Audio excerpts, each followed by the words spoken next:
आपकी जिंदगी में जो कुछ भी हो रहा है वो सब आपने ही बुलाया है। जी हां, आपने सही पढ़ा।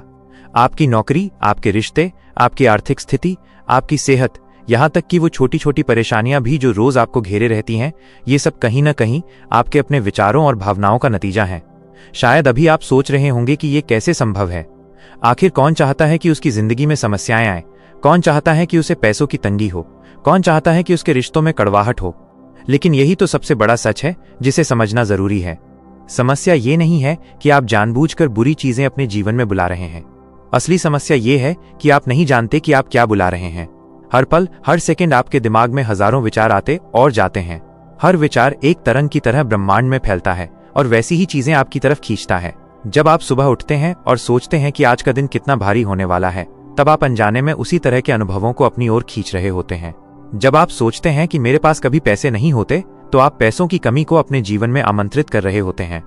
अब सवाल उठता है कि अगर ये सच है तो फिर हम इसे बदल क्यों नहीं सकते?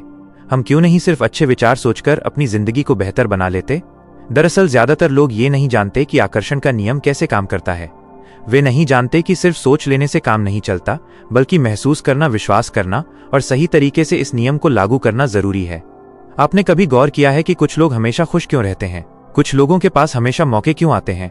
कुछ लोग हर मुश्किल को आसानी से क्यों पार कर लेते हैं? इसकी वजह किस्मत नहीं है, बल्कि उनकी सोच और उनकी ऊर्जा है।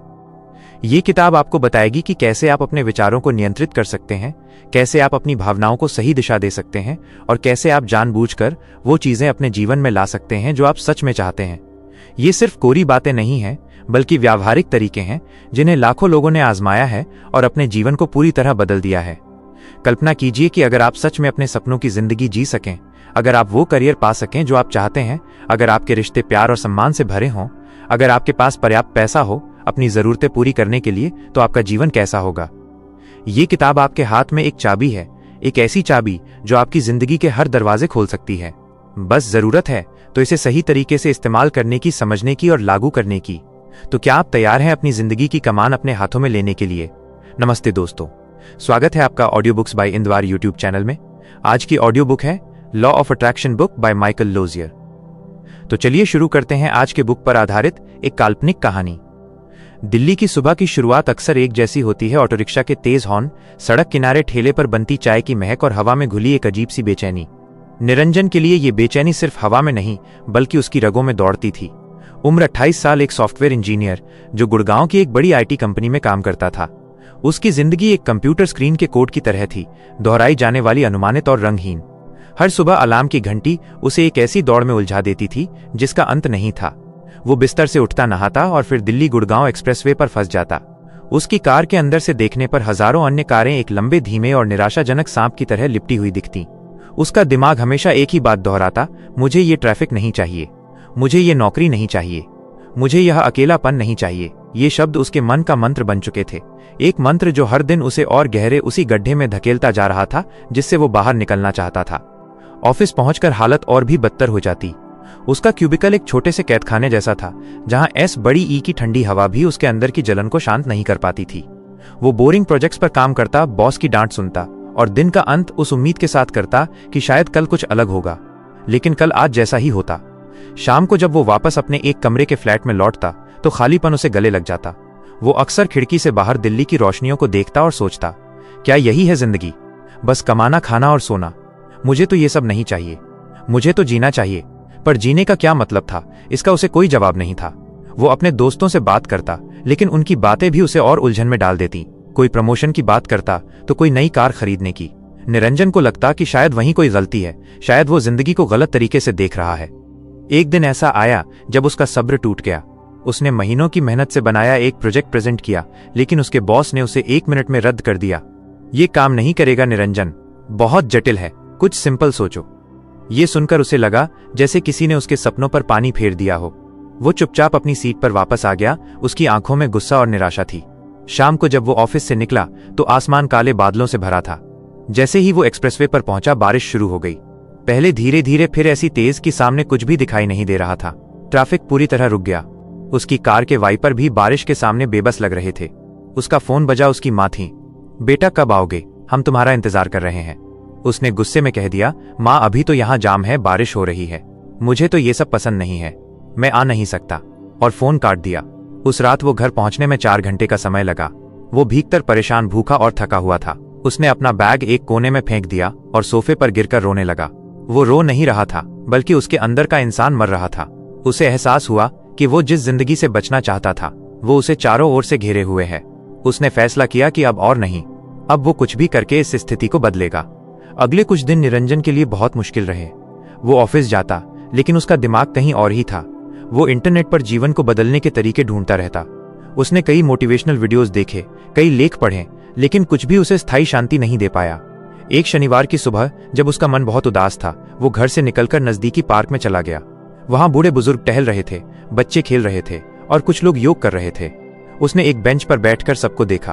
तभी उसकी नजर एक बुजुर्ग आदमी पर पड़ी जो एक पेड़ के नीचे शांति से बैठे अखबार पढ़ रहे थे। उनके चेहरे पर एक अजीब सी शांति थी, एक ऐसी मुस्कान थी जो निरंजन को बहुत दिनों से कहीं भी नहीं दिखी थी। कुछ देर तक उन्हें देखने के बाद निरंजन उनके पास जाकर बैठ गया। आदमी ने अपना अखबार थोड़ा सा नीचे किया और निरंजन की ओर देखा। उनकी आंखों में दया और समझ थी। उन्होंने पूछा, क्या बात है बेटा, तुम बहुत परेशान लग रहे हो। निरंजन को लगा कि शायद इस अजनबी को अपना दर्द बता देना चाहिए। उसने अपनी पूरी कहानी सुनाई। नौकरी की नापसंदगी, ट्रैफिक का गुस्सा, अकेलेपन का दर्द और जिंदगी से उम्मीद छूट जाने का एहसास। वो बोलता रहा और बुजुर्ग आदमी चुपचाप सुनते रहे। जब निरंजन खत्म हुआ तो उन्होंने मुस्कुराते हुए कहा, मैंने तुम्हारी बातें ध्यान से सुनी। तुमने बहुत कुछ बताया कि तुम्हें क्या नहीं चाहिए। मुझे बताओ, तुम्हें चाहिए क्या है। ये सवाल निरंजन के लिए एक झटके जैसा था। उसने कभी इस तरह से सोचा ही नहीं था। वो हमेशा ये गिनता रहता था कि उसके जीवन में क्या कमी है, लेकिन कभी ये नहीं सोचा कि वो वास्तव में क्या पाना चाहता है। वो चुप रह गया। बुजुर्ग आदमी ने अपना नाम खन्ना बताया और कहा, देखो निरंजन, हमारे शब्द, हमारे विचार एक तरह की ऊर्जा होते हैं। जब तुम कहते हो कि मुझे ये ट्रैफिक नहीं चाहिए, तो तुम्हारा ध्यान ट्रैफिक पर ही होता है। जब तुम कहते हो कि मुझे ये बोरिंग नौकरी नहीं चाहिए, तो तुम्हारा ध्यान उस बोरिंग नौकरी पर होता है। ब्रह्मांड, या अगर तुम्हें ये शब्द पसंद नहीं है तो तुम्हारा अपना दिमाग तुम्हारे ध्यान को ही अधिक मात्रा में देता है। श्री खन्ना की बातें निरंजन के दिमाग में घूमने लगीं। उन्होंने एक कागज और पेन निकाला और निरंजन से कहा, चलो एक खेल खेलते हैं। तुम एक तरफ लिखो कि तुम्हें क्या नहीं चाहिए। बिना सोचे समझे जो भी दिल में है लिख दो। निरंजन ने लिखना शुरू किया, मुझे ये ट्रैफिक नहीं चाहिए, मुझे ये बोरिंग नौकरी नहीं चाहिए, मुझे मेरा बॉस नहीं चाहिए, मुझे अकेलापन नहीं चाहिए, मुझे ये छोटा सा घर नहीं चाहिए, मुझे पैसों की कमी नहीं चाहिए। जब वो रुका तो उसके सामने एक लंबी सूची थी जो उसकी नापसंदगियों से भरी थी। श्री खन्ना ने कहा, बहुत बढ़िया, अब दूसरे कॉलम में इन सभी बातों को पलटकर लिखो। अगर तुम्हें ट्रैफिक नहीं चाहिए तो तुम्हें क्या चाहिए। निरंजन ने सोचकर लिखा, मुझे एक आरामदायक और तेज यात्रा चाहिए। अगर तुम्हें बोरिंग नौकरी नहीं चाहिए तो मुझे एक रचनात्मक और उत्साहजनक काम चाहिए। अकेलेपन की जगह मुझे एक प्यार करने वाला और समझदार साथी चाहिए। इस तरह धीरे धीरे निरंजन की नहीं चाहिए की सूची में बदल गई। जब वो इस सूची को देख रहा था तो उसे एक अजीब सी राहत महसूस हुई। पहली बार उसने अपनी इच्छाओं को स्पष्ट रूप से देखा था। श्री खन्ना ने उसे समझाया, ये सिर्फ एक कागज पर लिखने से कुछ नहीं होगा। तुम्हें इन बातों पर ध्यान देना होगा। हर सुबह उठकर इस सूची को पढ़ो, उन चीजों के बारे में सोचो, उन्हें महसूस करो। जब तुम ऑफिस जा रहे हो और ट्रैफिक में फंस जाओ तो गुस्सा करने की बजाय कहो, मैं एक आरामदायक यात्रा का अनुभव कर रहा हूं। अपनी पसंदीदा म्यूजिक सुनो, ऑडियो बुक सुनो। अपना ध्यान उस चीज पर लगाओ जो तुम चाहते हो, न कि जो तुम्हें नापसंद है। उन्होंने इसे वाइब्रेशन का खेल बताया। तुम्हारे विचार और शब्द एक वाइब्रेशन, एक तरंग भेजते हैं। अगर तुम नकारात्मक तरंग भेजोगे तो नकारात्मक चीजें तुम्हें ही आकर्षित करेंगी। अगर तुम सकारात्मक तरंग भेजोगे तो ब्रह्मांड तुम्हें सकारात्मक अवसर देगा। निरंजन को ये बातें थोड़ी अटपटी लगीं, लेकिन वो इतना निराश था कि कुछ भी करने को तैयार था। उस दिन के बाद निरंजन की जिंदगी में एक नई शुरुआत हुई। उसने अपने बेडरूम की दीवार पर अपनी चाहिए की सूची चिपका दी। हर सुबह अलार्म बजने पर वो पहले उस सूची को पढ़ता। मैं एक रचनात्मक और उत्साहजनक काम करता हूँ। मेरे पास एक प्यार भरा रिश्ता है। मेरी यात्राएं आरामदायक होती हैं। शुरुआत में उसे बहुत अजीब लगता। वो खुद को झूठ बोलते हुए महसूस करता, क्योंकि उसकी हकीकत तो बिल्कुल अलग थी। लेकिन श्री खन्ना की बातें याद आती, बस करते रहो। शुरुआत में तुम्हें लगेगा कि तुम अभिनय कर रहे हो, लेकिन धीरे धीरे ये तुम्हारी आदत बन जाएगी और फिर तुम्हारी वास्तविकता। निरंजन ने अपनी सोच को बदलने की पूरी कोशिश की। जब भी उसका दिमाग नकारात्मकता की ओर जाता, वो रुककर अपनी सूची को याद करता। ट्रैफिक में फंसने पर वो गुस्सा होने की बजाय अपनी कार की एस बड़ी ई का आनंद लेता और अच्छा संगीत सुनता। ऑफिस में जब उसे बोरिंग काम मिलता तो वो सोचता, ये तो अस्थायी है, मैं एक रचनात्मक काम कर रहा हूं। और फिर वो अपने काम में थोड़ा बदलाव लाने की कोशिश करता, एक नया तरीका सोचता। एक दिन ऑफिस में एक नया प्रोजेक्ट आया जो बहुत ही चुनौतीपूर्ण और रचनात्मक था। उसके बॉस ने टीम के सामने इसकी घोषणा की और पूछा कि कौशल करना चाहेगा। पहले तो निरंजन का दिमाग कहा, छोड़ो, तुम्हें तो मौका ही नहीं मिलेगा। लेकिन फिर उसने अपनी सूची को याद किया, मैं एक रचनात्मक और उत्साहजनक काम करता हूं। उसने हिम्मत करके अपना हाथ उठाया। सब हैरान रह गए। उसके बॉस ने भी उसे एक अजीब नजर से देखा, लेकिन कुछ नहीं बोले। उस दिन के बाद निरंजन ने उस प्रोजेक्ट के लिए दिन रात मेहनत की। वो ऑफिस देर तक रहता, नए नए आइडियाज लेकर आता। उसके अंदर एक नई ऊर्जा थी। वो न केवल काम कर रहा था, बल्कि उसे करते हुए खुश भी महसूस कर रहा था। उसके साथ ही कामगार भी उसके जोश से प्रभावित होने लगे। कुछ हफ्तों में उसने उस प्रोजेक्ट का एक बेहतरीन मॉडल तैयार कर लिया। जब उसने इसे प्रेजेंट किया तो उसके बॉस का मुंह खुला का खुला रह गया। उन्होंने न केवल उसकी तारीफ की, बल्कि उसे उस प्रोजेक्ट का लीड भी बना दिया। ये निरंजन के लिए पहली बड़ी सफलता थी। वो घर जाकर अपनी सूची को देखकर मुस्कुराया।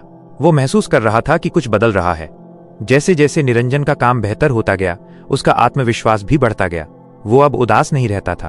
उसने एक फोटोग्राफी क्लब ज्वाइन किया, क्योंकि उसे लगता था कि उसे अपने काम के अलावा भी कुछ करना चाहिए। वो रविवार को लोधी गार्डन या हुमायूं के मकबरे जाकर फोटोग्राफी करता। एक दिन वो फोटो खींचने में इतना मग्न था कि उसका कैमरा एक पेड़ की डाल से टकरा गया और जमीन पर गिर गया। उसका दिल धड़क गया, क्योंकि ये उसका पसंदीदा कैमरा था। वो उसे उठाकर देखने लगा कि क्या नुकसान हुआ है। तभी एक मुलायम आवाज आई, क्या हुआ? कुछ टूट फूट तो नहीं गया? निरंजन ने पीछे मुड़कर देखा तो उसे एक लड़की दिखी। उसके हाथ में भी एक कैमरा था। उसने कहा, नहीं नहीं, बस थोड़ा डर गया था। शुक्रिया। लड़की ने मुस्कुराते हुए कहा, मैं प्रिया, मुझे भी फोटोग्राफी का शौक है। क्या आपके कैमरे को देख सकती हूँ? निरंजन ने उसे कैमरा दिया। प्रिया ने उसे धीरे से चेक किया और कहा कि वो ठीक है। इसी बातचीत की शुरुआत हुई। दोनों को फोटोग्राफी में गहरी दिलचस्पी थी और उनकी सोच भी काफी मिलती थी। वे उस दिन घंटों बातें करते रहे। निरंजन को उस दिन एहसास हुआ कि वो अकेला नहीं है। उसने अपनी सूची में एक प्यार भरा रिश्ता लिखा था और शायद ब्रह्मांड उसे जवाब दे रहा था। निरंजन और प्रिया की मुलाकातें नियमित हो गईं। वे फोटोग्राफी एग्जीबिशन में जाते, कैफे में बैठकर घंटों बातें करते। प्रिया एक ग्राफिक डिजाइनर थी और उसकी रचनात्मक सोच निरंजन को बहुत प्रभावित करती। निरंजन ने पहली बार किसी को अपनी सूची के बारे में बताया। उसे डर था कि प्रिया उसे पागल समझेगी, लेकिन प्रिया ने बहुत ध्यान से सुना और कहा, यह तो बहुत अच्छी बात है निरंजन। हम अक्सर इस बात पर ध्यान देते हैं कि हमारे पास क्या नहीं है और भूल जाते हैं कि हम क्या बनाना चाहते हैं। उसके समर्थन ने निरंजन का आत्मविश्वास और भी बढ़ा दिया। वो अब अपनी सूची पर पूरा विश्वास करने लगा था। कुछ महीनों बाद निरंजन का प्रोजेक्ट बहुत सफल रहा। कंपनी के बड़े अधिकारी उसके काम से बहुत प्रभावित हुए। उन्होंने उसे एक बड़ी प्रमोशन के साथ साथ एक नई टीम का हेड बनाने का ऑफर दिया। सबसे बड़ी बात यह थी कि उस टीम का ऑफिस दक्षिण दिल्ली में था, जो उसके घर के बहुत करीब था। निरंजन को यकीन नहीं हो रहा था। उसकी सूची में तो ये सब कुछ था, एक बेहतर नौकरी और एक आरामदायक यात्रा। उसने तुरंत ऑफर स्वीकार कर लिया। उस दिन शाम को वो प्रिया के साथ लोधी गार्डन में था। उसने उसे ये खुशखबरी दी। प्रिया ने उसे गले लगाकर बधाई दी और कहा, देखा, तुमने सोचा और वो हो गया। निरंजन की आंखों में खुशी के आंसू आ गए। वो उस जगह पर खड़ा था जहां कुछ महीने पहले वो उदास और अकेला था, और आज वो अपने सपनों को साकार होते देख रहा था। 1 साल बाद निरंजन की जिंदगी पूरी तरह से बदल चुकी थी। वो अब उस बोरिंग कंपनी में नहीं था, बल्कि एक ऐसी टीम का लीड था जहां हर दिन कुछ नया सीखने को मिलता। उसका ऑफिस घर के पास था, इसलिए अब उसे उस भयानक ट्रैफिक का सामना नहीं करना पड़ता था। वो और प्रिया अब एक साथ रह रहे थे, एक बड़े और खूबसूरत फ्लैट में, जिसकी खिड़की से एक हरे भरे पार्क का नजारा था। वो अक्सर सुबह सुबह उस पार्क में टहलने जाता। एक दिन उसे वही बुजुर्ग आदमी श्री खन्ना फिर से दिखाई दिए। वे अभी भी उसी पेड़ के नीचे अखबार पढ़ रहे थे। निरंजन उनके पास गया और उनके पैर छुए। श्री खन्ना ने उसे पहचान लिया और मुस्कुराए। निरंजन ने उन्हें अपनी पूरी कहानी सुनाई, कैसे उसकी जिंदगी बदली, कैसे उसे एक बेहतर नौकरी मिली और कैसे उसे प्रिया जैसा साथी मिला। उसने कहा, आपकी वजह से मेरी जिंदगी बदल गई। आपने मुझे उस रास्ते दिखाया। श्री खन्ना ने उसके कंधे पर हाथ रखा और कहा, मैंने तो बस दरवाजा खोलने का तरीका बताया था निरंजन। अंदर जाकर घूमना तो तुम्हें ही था। तुमने अपने विचार बदले, अपने शब्द बदले और तुम्हारी दुनिया बदल गई। ये सब तुम्हारा ही किया धरा है। ये सुनकर निरंजन को एक अलग ही सुकून मिला। उसे एहसास हुआ कि कोई जादू नहीं हुआ था। जादू तो उसके अपने विश्वास, उसके अपने फैसले और उसकी अपनी मेहनत में था। उसने अपनी ऊर्जा नकारात्मकता से सकारात्मकता में बदली और ब्रह्मांड ने उसे वही लौटा दिया जो उसने बीजा था। वह अब उस लड़के से बिल्कुल अलग था जो 1 साल पहले ट्रैफिक में फंसकर अपनी किस्मत पर रोता था। आज वो अपनी किस्मत खुद लिख रहा था। उस दिन के बाद निरंजन ने अपनी जिंदगी में एक नया सिद्धांत अपनाया। वो हर दिन सुबह उठकर कृतज्ञता व्यक्त करता, अपनी नौकरी के लिए, अपने रिश्ते के लिए और इस खूबसूरत जिंदगी के लिए।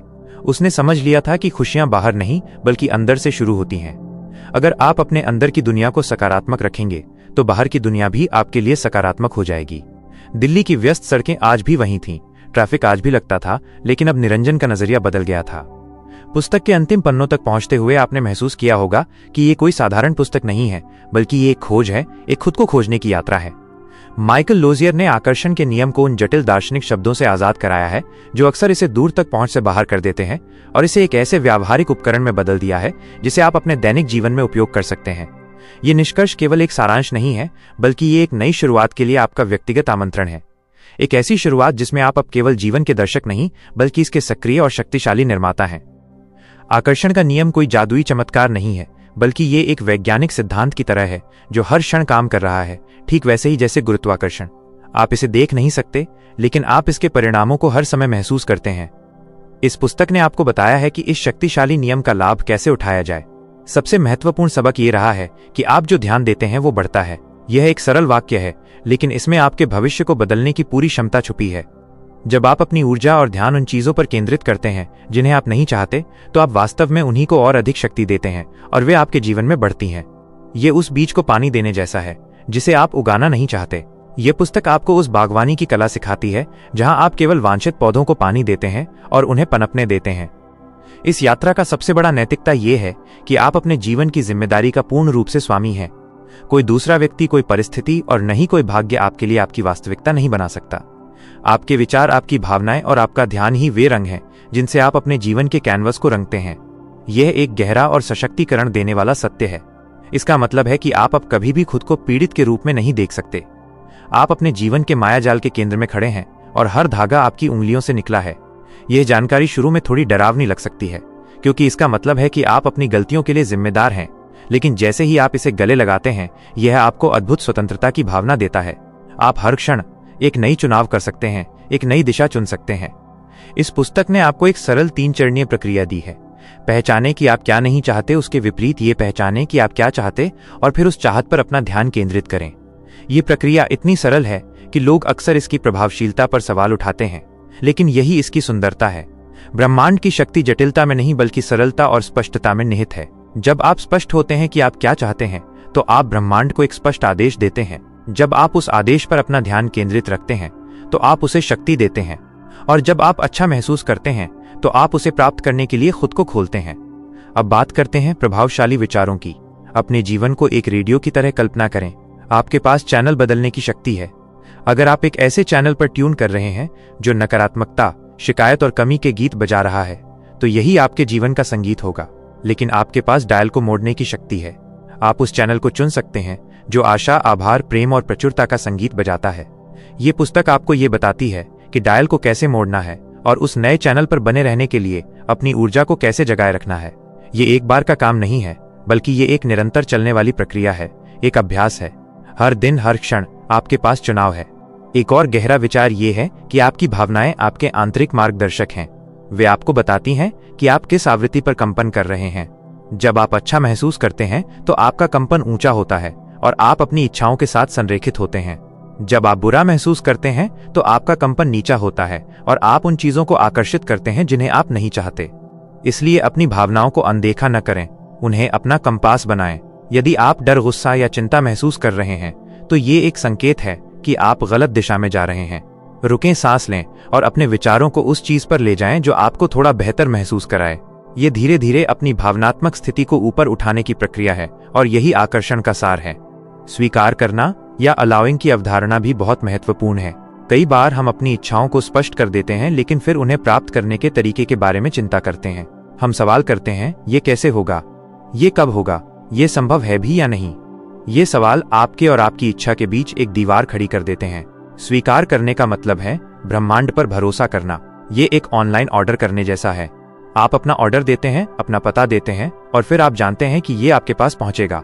आप हर घंटे कंपनी को कॉल नहीं करते हैं कि ये पता लगाने के लिए कि आपका पैकेट कहां है। आप भरोसा करते हैं। आप जानते हैं कि प्रक्रिया काम कर रही है।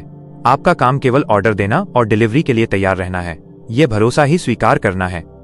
इस पुस्तक का असली प्रभाव तब सामने आता है जब आप इन सिद्धांतों को अपने जीवन में लागू करना शुरू करते हैं। ये केवल पढ़ने वाली एक किताब नहीं है, ये एक जीवन शैली है।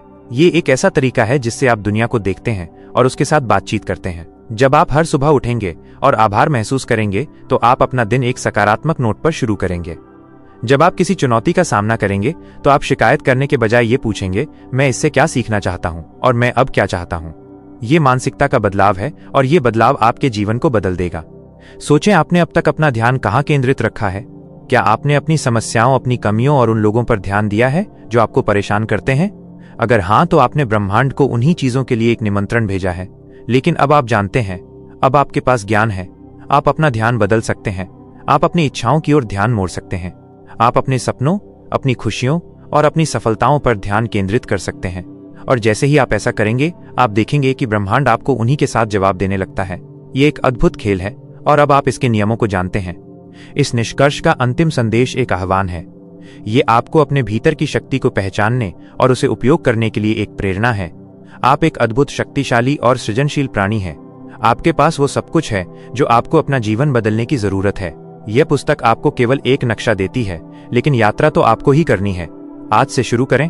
अभी एक छोटे से कदम से अपने विचारों को ध्यान से सुनें। जब भी आप पाएं कि आप किसी ऐसी चीज के बारे में सोच रहे हैं जिसे आप नहीं चाहते, तो रुकें और कहें, ठीक है, तो मैं क्या चाहता हूं?